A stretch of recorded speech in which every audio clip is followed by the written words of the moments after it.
आज का हमारा नया चैप्टर है बिल्स ऑफ एक्सचेंज, जिसकी डेफिनेशन नेगोशिएबल इंस्ट्रूमेंट एक्ट की धारा 5 के अंदर दे रखी है। सेक्शन 5 आप देखेंगे तो उसमें बकायदा लिखा हुआ है कि it is an order, unconditional order, it is in writing, under writing.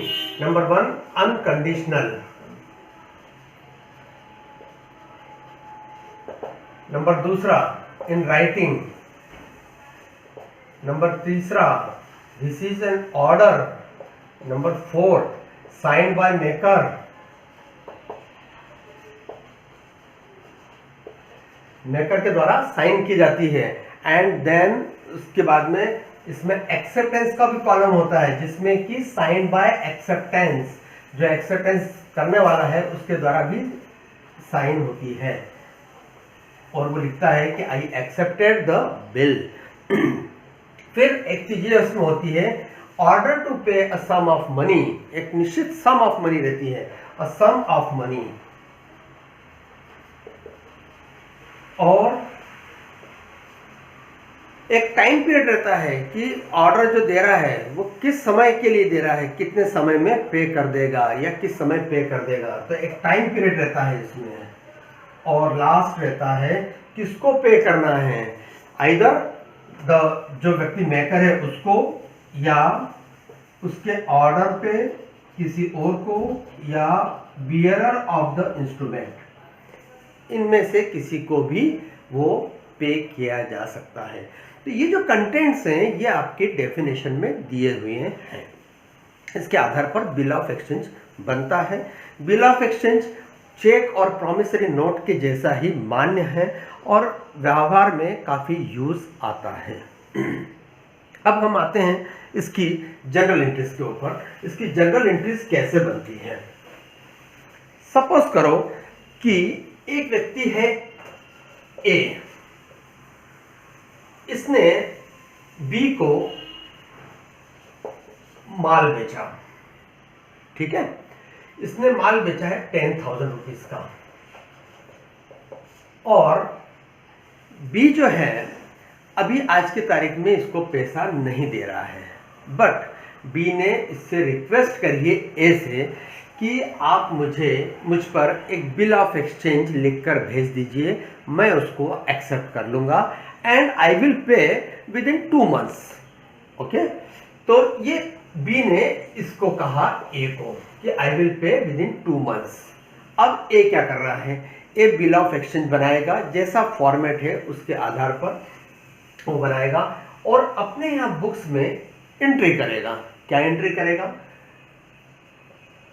BR, जिसको बोल सकते हैं बिल्स रिसीवेबल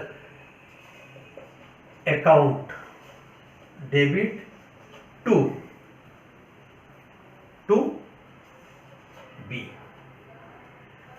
अभी तक क्या था, ए के यहां पर बी का अकाउंट था, अब उसने बी के ऊपर एक बिल लिखा और उसे साइन करवाकर ले लिया। तो जब साइन करवाकर बिल ले लेता है उस समय ये एंट्री होगी BR account debit to B. अब हमारे यहाँ क्या आ गया, ए के यहाँ पे BR आ गया, बिल्स रिसीवेबल आ गया है। ठीक बी के यहाँ जब बी इसको एक्सेप्ट करता है तब ये क्या एंट्री करेगा, A debit to bills payable BP। तो इसने क्या एंट्री करी, बी ने, A debit to bills payable. Okay, ये 10,000 रुपीज की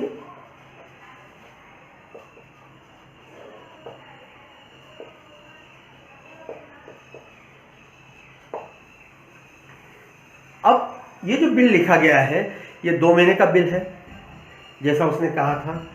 2 महीने के बाद में कायदे से ए को 10,000 रुपये मिल जाना चाहिए। अब 2 महीने बाद में ए, इसमें 2-3 चीजें हो सकती है।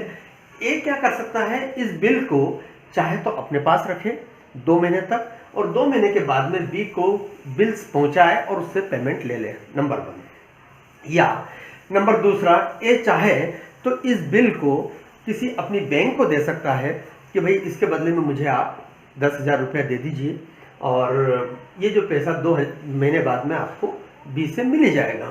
तो बैंक भी उसको इनकेश कर सकती है, उसको बोलते हैं encashment of bill of exchange, वो भी कर सकती है। नंबर तीसरा ये भी हो सकता है कि ए किसी सी नाम के व्यक्ति को, ये जो है ए किसी सी नाम के व्यक्ति को बिल नेगोशिएट कर दे, उसको दे दे और उसको ये बोल दे कि भाई ये जो पैसा 2 महीने बाद आप उससे ले लीजिएगा, पर मुझे पैसा आज दे दीजिए। तो ये तीनों इसके चीजें हो सकती है। हम एक एक चीज को देखेंगे कि इसका क्या असर हो रहा है। पहली चीज हम देख रहे हैं कि ए ने बिल को अपने पास रखा और 3 महीने के बाद में, 2 महीने के बाद में वह बी के पास पहुंचा रहा है और बी ने उसका पेमेंट कर दिया है। उस केस में क्या एंट्री होगी? ए की बुक्स में, ये ए की बुक्स है और ये बी की बुक्स है। ए की बुक्स में हो जाएगी cash account debit to B R, मतलब बिल्स रिसीवेबल, बिल देगा, जो चीज जा रही है उसको क्रेडिट करना है, आ क्या रहा है? कैश आ रहा है, तो इसलिए डेबिट कर देंगे। यदि सपोज करो बैंक के अंदर उसने पैसा दिया, बैंक में जमा किया है, तो बैंक अकाउंट भी आ सकता है, तो ये एंट्री हो जाएगी 10,000 की। सेम इसकी पलटा एंट्री बी वाले के अंदर क्या होगी?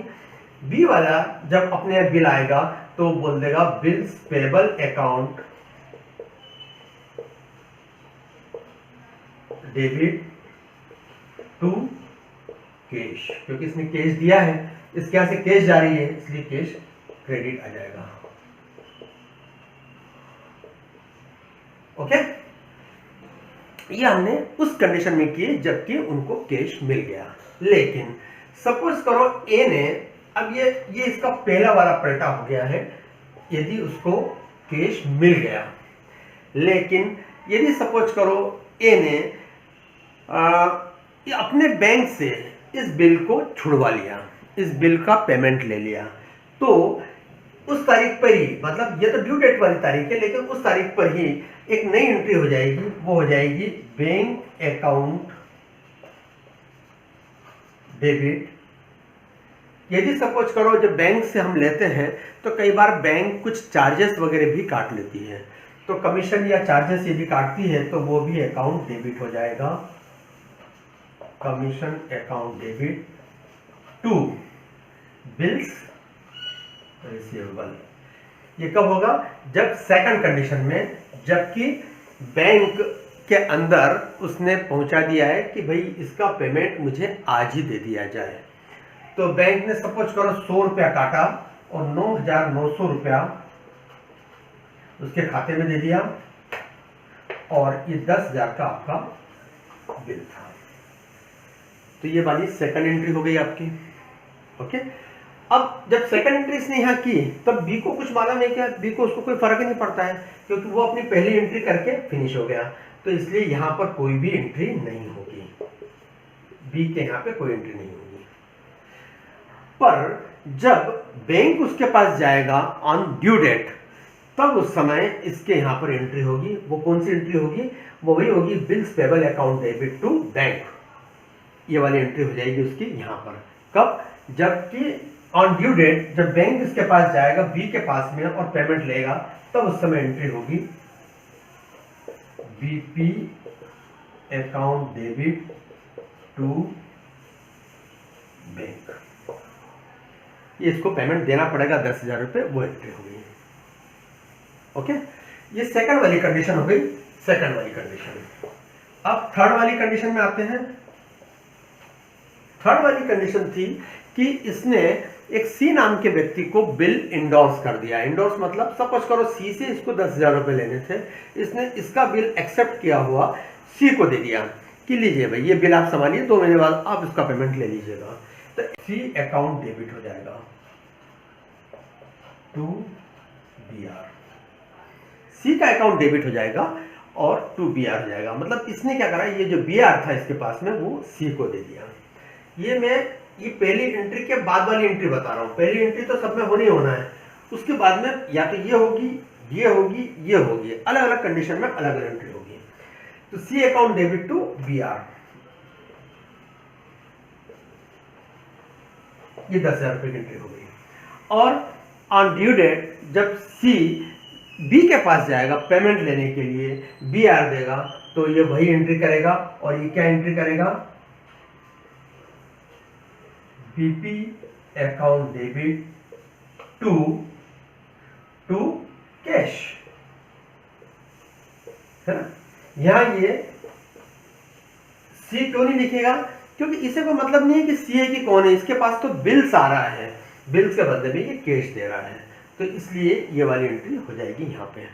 तो ऐसे ये 3 कंडीशंस में 3 एंट्रियां मैंने बताई आपको ए और बी की बुक्स में इस टाइप से होगी। अब इसके बाद इसी सवाल में मैं आगे एक और चीज लेता हूं।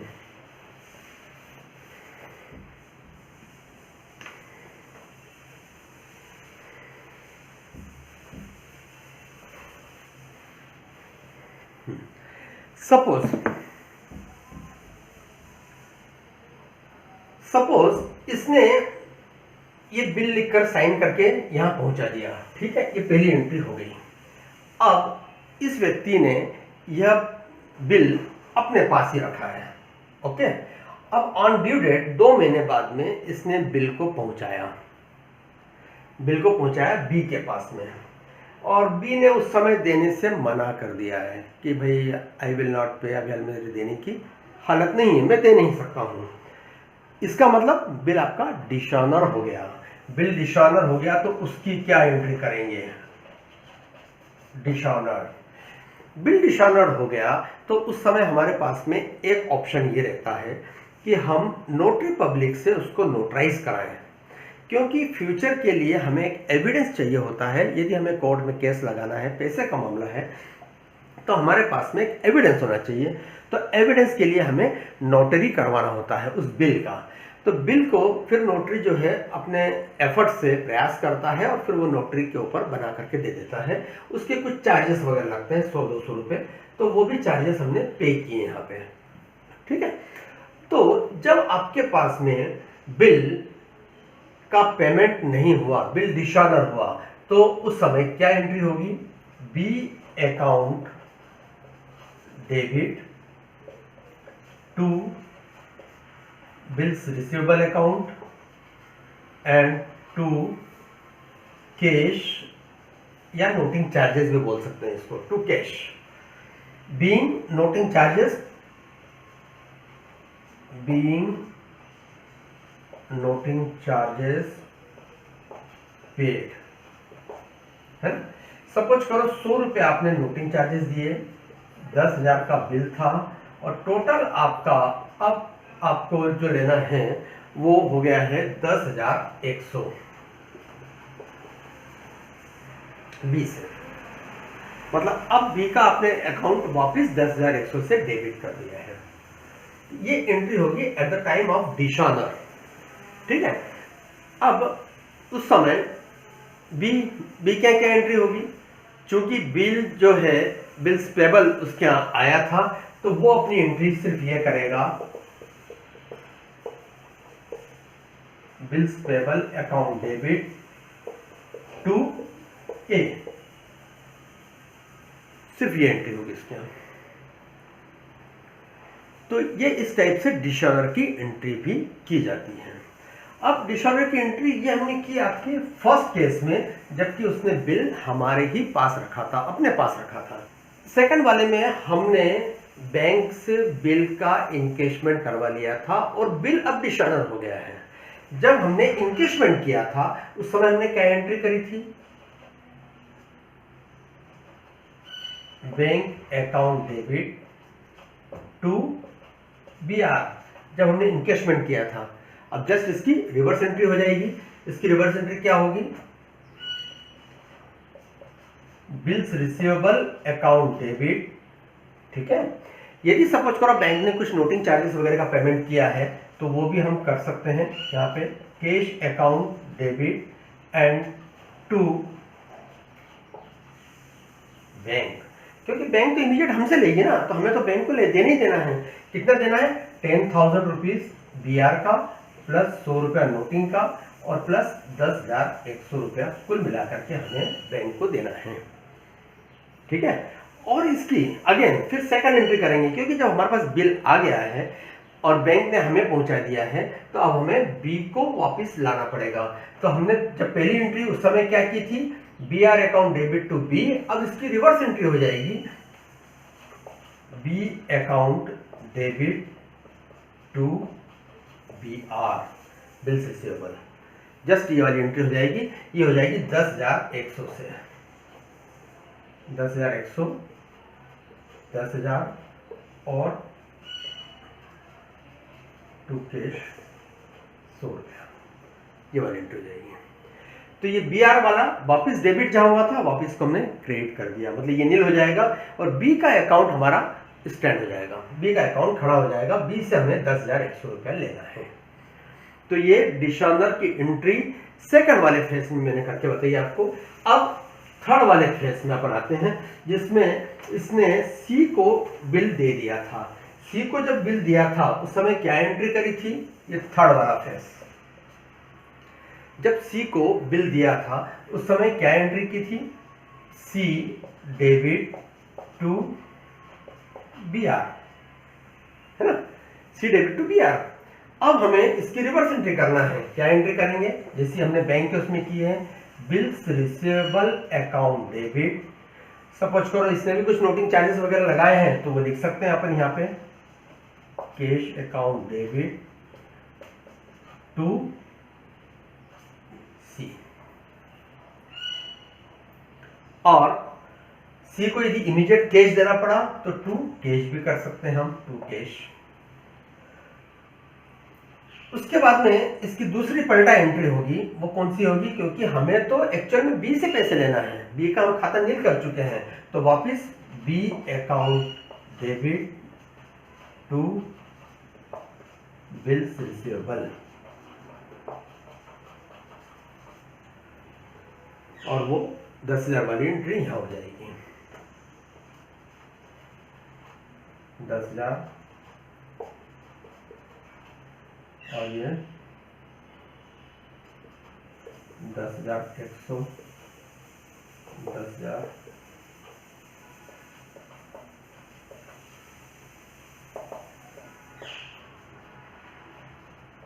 वही कैश वाली एंट्री यहाँ पे। तो इस टाइप से ये थर्ड वाली एंट्री डिशॉनर की ऐसे होगी। तो ये हमारा है बिल ऑफ एक्सचेंज का चैप्टर, और इसमें हमने ये दोनों ही चीजें देखी है। कई बार सवाल में अकोमोडेशन बिल भी आते हैं, मैं इसमें आपको अकोमोडेशन बिल का भी एक थोड़ा सा बता देता हूं।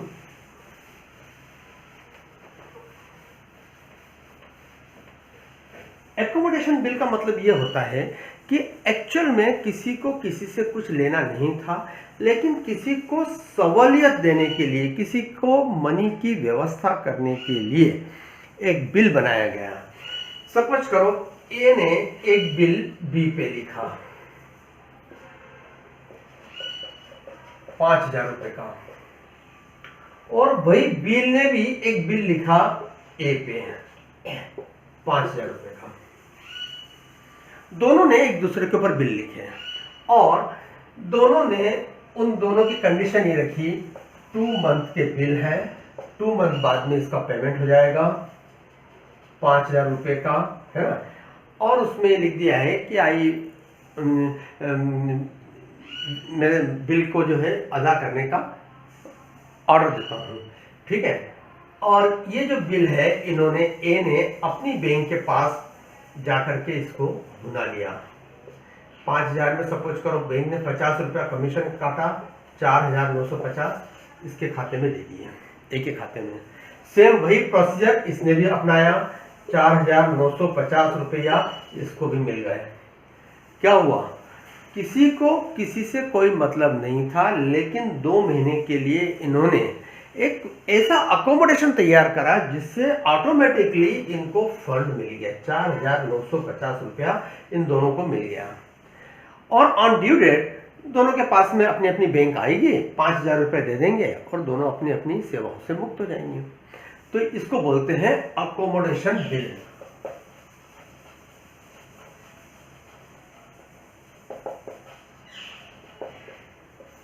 ओके, तो ये भी एक आप देखिएगा अकोमोडेशन बिल क्या होता है, ये भी शॉर्ट नोट वगैरह में या किसी भी जगह पूछे जा सकते हैं।